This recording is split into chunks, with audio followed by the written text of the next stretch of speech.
How can you invest or get bank accounts as a politically exposed person?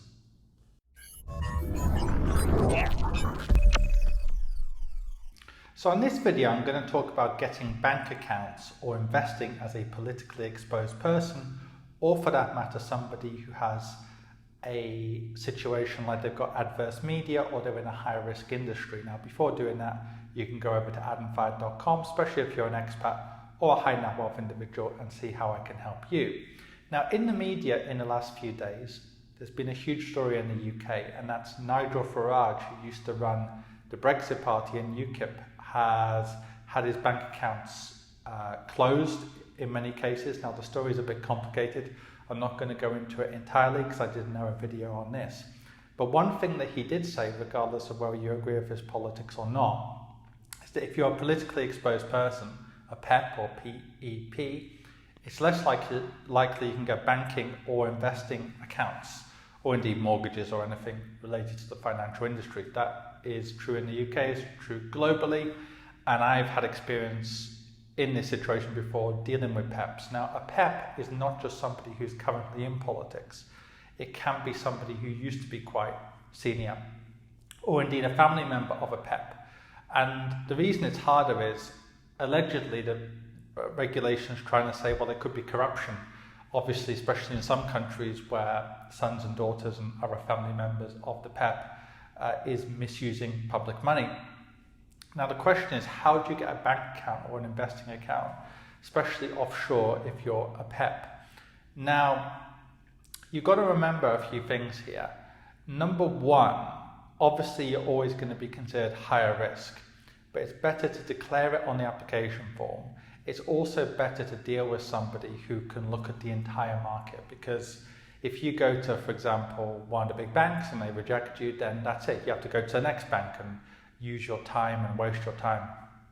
In comparison, when we've dealt with PEPs before, obviously we can speak to many providers within an hour or two and see which of them will be open to accepting a PEP. Now, obviously, the senior you are, or the more senior you are, the less likely people are going to want to accept the risk.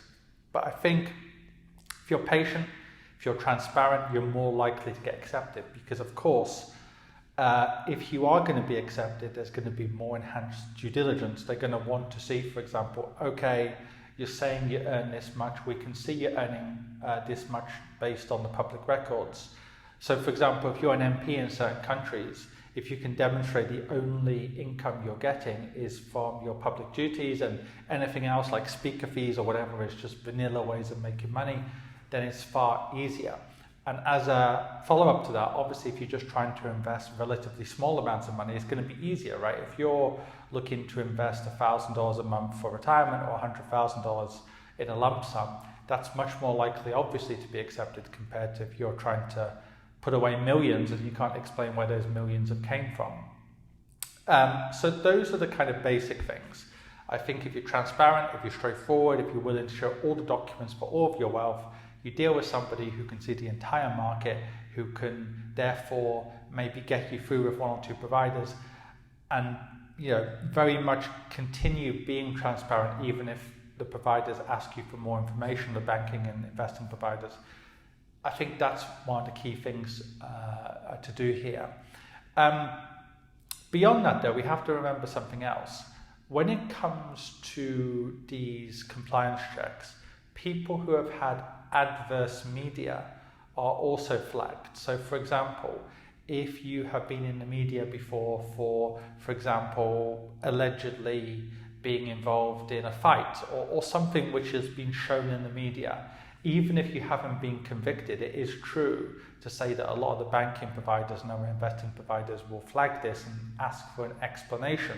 But if you haven't actually been convicted, if you can explain it away, usually you can get a bank account and indeed investing accounts as well. Now, linked to that is also industries that maybe aren't illegal, but people maybe think are questionable.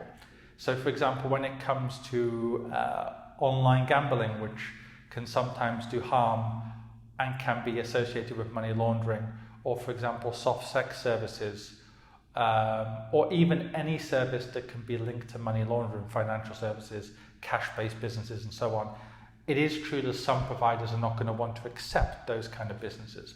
So for example, even if you look at the Wise or Revolut banking criteria, in other words, the businesses they accept for business bank accounts, despite the fact that they're more progressive than most banks, they actually do not allow certain industries, even if they are legal in that particular country. So again, if you're in a high-risk industry, and there's obviously a tier, right? If you're in financial services, you're at the lower end of that risk tier compared to if you're, for example, doing online gambling or soft sex services, for example. Because then, with financial services, it's just a money laundering risk rather than a reputation risk usually. Whereas when it comes to something like online gambling, even if the provider is happy that you're doing everything legitimately, they might not want to be associated with that business. But again, what's going to have to happen here is you're probably going to have to be a bit patient and look at different providers, different countries, different ways of incorporating. So from what I've seen, though, that has worked, here's what is the reality in the market. If you're, say, an online gambling company and you've got 50 million, 100 million a year in revenue, the banks are more likely to wave you through for cynical reasons, in the same way that a lot of the banks will accept $50 million or $100 million because they want to make money from it, but they won't accept $10,000 because it's not worth the risk. So honestly, if you're in a high-risk industry, if you're just starting out, it's less likely you're going to get a bank account compared to if you've got millions every single year going through the business. The same with PEPs, by the way. If a PEP's got $100 million, like the junta in Southeast Asia, in Myanmar, the Singaporean banks accepted that in some cases. HSBC has taken tens of millions, sometimes 100 million plus from politically exposed people. But if you're just looking to invest a small amount, even though it's true to say some of them will see it as less risk, some of the banks can have a cynical business model. So it's just the reality that if you're just starting out as a PEP and you haven't got a lot of money, or for that matter, you're a high-risk business, it's less likely they'll think it's worth the risk.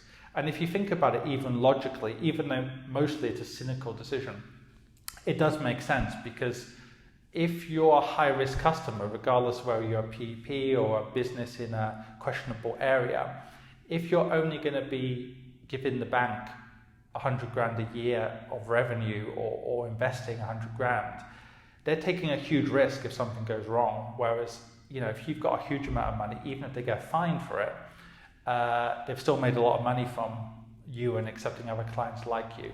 So you've also got to remember that a lot of the big banks, even though they don't say it publicly, basically they have a business model where, provided that the fines are not so big, as the revenue coming in, they will accept the fines, because if the fines are here and the revenue is here, there's still a gap, and changing their business model is not worth it, because if they change their business model, they'll get fewer fines but much less revenue. So it's still not worth it for them. So that's one thing to bear in mind. Secondly, another thing to bear in mind is onshore in many ways is the new offshore.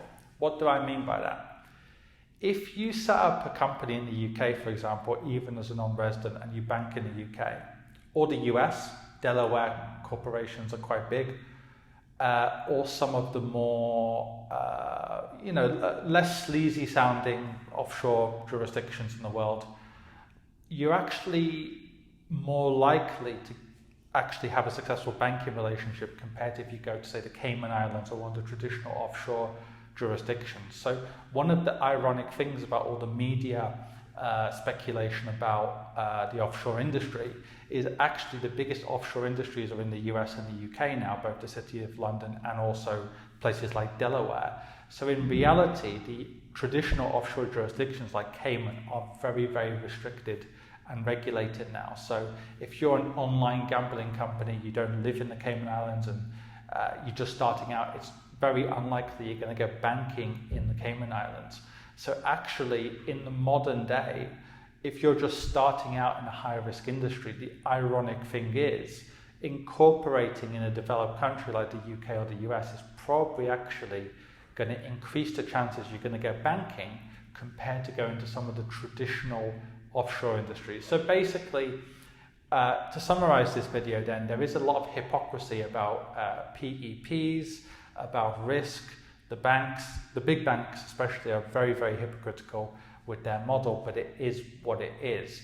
But the key things are, if you're investing only as a PEP, companies like my own can help you out, provided you're transparent and you're completely honest with both me and the provider. When it comes to banking as well, I do know some banking contacts, but again, it does depend on things like how much revenue you're putting through. When it comes to risk, in general, if you're a PEP, if you're investing very small amounts of money, it doesn't look as suspicious, of course, but by the same token, if somebody's got a lot of money, hundreds of millions, for example, some of the cynical banks, even though they don't say it in public, might just accept the money, and they have accepted the money on many occasions. You only have to go online and type in HSBC fine 2021, 2020, 2019, and so on and so forth to find out that the big banks get fined every single year for money laundering breaches, because they worked out that paying the fine is cheaper than changing their processes. So it's a bit of a minefield, but if you do the research, if you do everything properly, if you're not deliberately corrupt, if you're transparent and so on and so forth, you do have a chance to get banking and offshore investing opportunities as a PEP, or indeed somebody who's got a company offshore in a high risk area.